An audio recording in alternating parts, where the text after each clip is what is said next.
So in this video, I'm gonna just talk about three random fights. My name's Patrick. Everybody calls me Packy. I did 7 years in Ohio. I got 3 kids, one on the way. I'm engaged to their mom. I do prison, true crime, paranormal, daily vlog, and reaction videos. Come check me out. Who doesn't like listening to fight stories? Alright, so, you know, this shit's dumb, but everybody always says gambling, gangbanging, and partying, substance use, owing money and whatnot is the main things that'll get you into fights in prison. That's true. I did all that, but the gambling part, I really didn't gamble that much. That's going to take me into the last one. I'm going to go in order. The first two take place in the county, and the reason I'm doing it this way is the third one is my first fight in prison. First one, I was only there for a couple days. There was this short black dude from Cleveland next to me in the Trumbull County Jail. We was all on the pod, on the floor, living on boats. And my shirt that I went to wake up and put on was way too big, and it smelled like musky, and it wasn't as bright orange and fresh. I started asking everybody. The dude had a tight shirt on that looked like mine. Somebody switched it, and it had a weird smell. Plus, my toilet paper was gone, and I had just got there. I knew I needed to make a big deal. I confronted him because I really did believe he did it. He seemed like he was lying. He said, "Don't crash me out," because the bubble was right up on us. We were sleeping under the CO's bubble. He said, "Later on, we'll go in the room if you want to do that." So I already knew we were going to end up fighting, but in my mind, I didn't want to wait till later. So I went and made a phone call, told Monique, "Don't come to the visit. I'm about to crash dude out." This story is about to get funny in a second. So I waited till Trey's came. He come walking by me to get his tray because in there they read name by name. And I just fired on him. I took off on him right in the fucking block. I popped him in the nose hard as shit. I don't know why I didn't follow it up, but he stumbled back and I didn't like keep taking off on him. I don't know why. I was dope sick for real. I'd only been there like 2 days. Long story short, we get to wrestling. He slams me. He actually got my head in like a weird lock between his legs and was just punching the top of my head.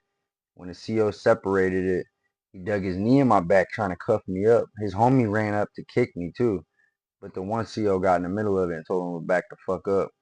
I shit myself a little bit, is where this story's going. That was the very first fight I got in.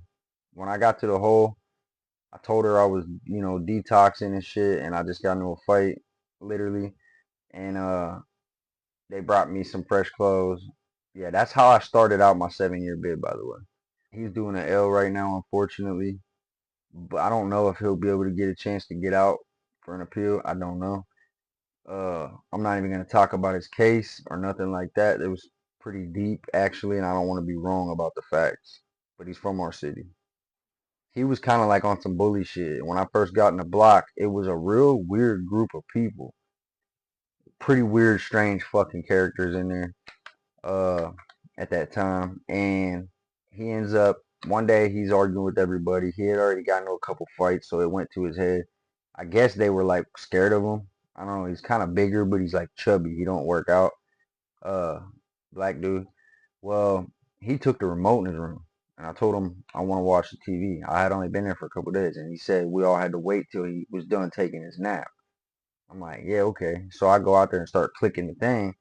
He comes out and unplugs the fucking thing and walks back. And as he's walking back, he's talking to me, but he's not saying it to me. He's saying out loud, if anybody plugs that TV back in, they must want some work.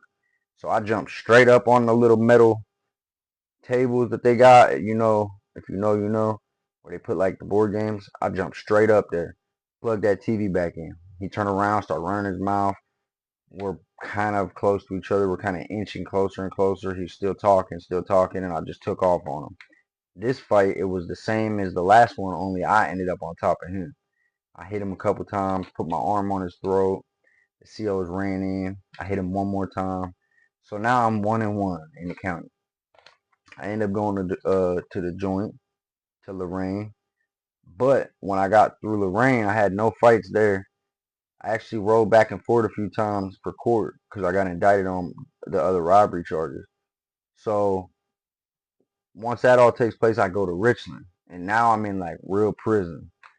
So there was this dude that lived by me, and was always having strip, and so would I. We would go back and forth and let each other borrow shit till store day, or we do 2 for 1 on pieces. I knew not to do it, but I just didn't care. I was partying, I was in the midst of making bad choices. So I ended up, at one time the prices went up, but we had borrowed at the 4, 8, 12 prices, meaning 32nd, 16th, I think something like that, all the way up. You know what I'm saying, for each piece. But because the prices went up, we were arguing over what we should do as far as the price. And I'm like, well, bro, when we go to the store, I'm giving you what we agreed at that time. I'm not giving you the prices now.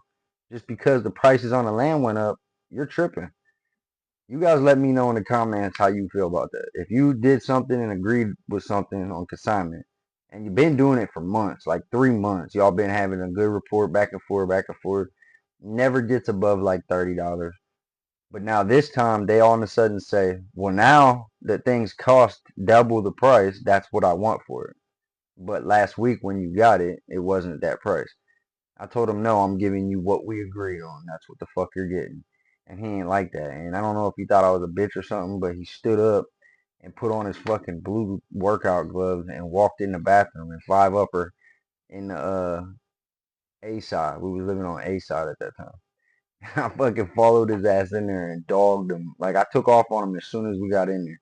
If you've been in Richland, you know it's like stalls on the left and a wall on the right, and then the showers on the other side.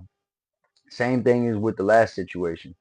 When it comes to fights and shit like that, I don't know about y'all, but talking is like the dumbest thing you could do. So I just charged him. We got in there, but I didn't charge him to like wrestle. I charged him swinging. And he's standing there to the back of the wall saying something along the lines of, this is your last chance to pay me what you want or what I want, and we won't have to do this. And as he's standing there saying that, I'm already preparing in my mind what I want my move to be. I've already chalked him now in my mind. I'm thinking hands laid, that pay. You just called me in this bathroom. Win or lose, I'm about to fight you, and now you ain't getting shit.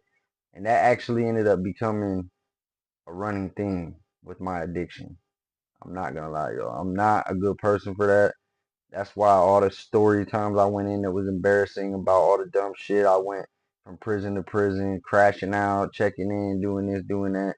Constantly had a black eye because I constantly owed somebody money in the joint. And and then once I was active with the guys, even though we're not supposed to do rugs or take debts, I was doing all that, and they would always back me up for it. So then it just gassed me up even more, because then I felt like I'm gonna go find this dumbass who's just a nobody, and when he comes and I say, fuck off, what color chalk do you like? Because you're getting chalked. Then the guys are gonna, I'm not bragging. This shit's corny. It really is. I did some foul maggot shit when I was in prison, and I was getting high and whatnot. So yeah. But yeah, I beat the fuck out that dude. I ended up slamming him against the wall and just upped him a whole bunch of times. Shit was funny. And then they came running in saying the cops was coming.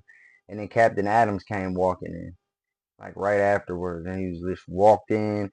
He likes to hold his keys like this and walk in that bitch so that he thinks you ain't gonna hear him. But somebody already yelled 12. He would catch people sitting there taking a shit, chopping up pieces. Remember, I am in no way, shape, or form glamorizing prison, rug use, chalking people, taking debts. Please don't think that. I'm just telling you this was part of my experience. This is what goes on in prison. Stay the fuck out. It's a grimy, gritty, survival of the fittest type of fucking place. And it got to the point where I owed the whole block at one time. I had my own guys, my own organization, gang, whatever you want to call it, on us, on me like that, and other people. Imagine everybody wanting to hurt you plus your own gang. That's why I did what I did. Everybody enjoy your night. Stay safe, stay free, stay blessed.